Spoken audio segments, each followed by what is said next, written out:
Hello everybody. So I thought my first video from this page would be about the power of dreaming big.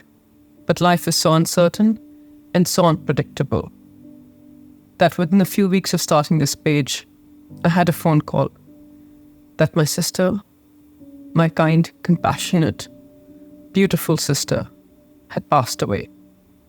Within a few seconds, my entire life changed. My sibling, a piece of me, somebody I loved dearly, somebody I expected to grow old with, somebody I sometimes ignored and took for granted, was no longer there. I can no longer hear her voice. I can no longer speak to her. I can no longer feel her. I cannot pick up the phone and talk to her or ever touch her. Sisters and our siblings are a gift from God, a present from your parents.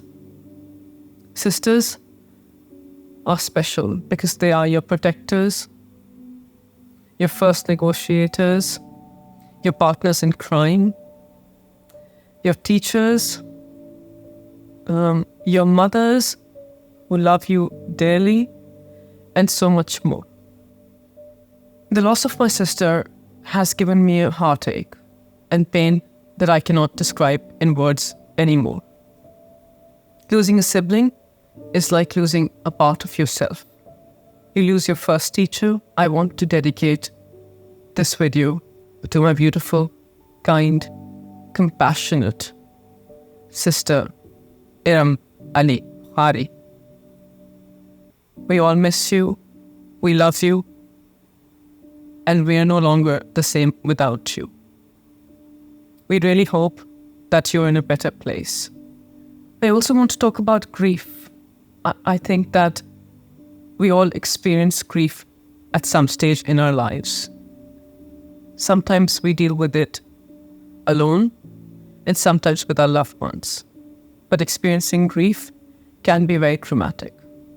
People say that it goes away, that you somehow develop the skill to let your grief go away. I don't believe that. I think grief never goes away. Grief always stays, but you somehow learn strategies or skills to cope with it in a better manner. I want to end this video by reading out a poem by Joanne Boyle. It talks about grief in a very beautiful manner, and I thought that I would share it with everybody who is listening to me right now. It says that walking with grief, side by side, we walked.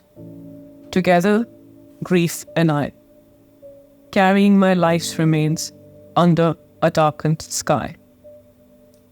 I asked when it would leave, if the sun would shine again.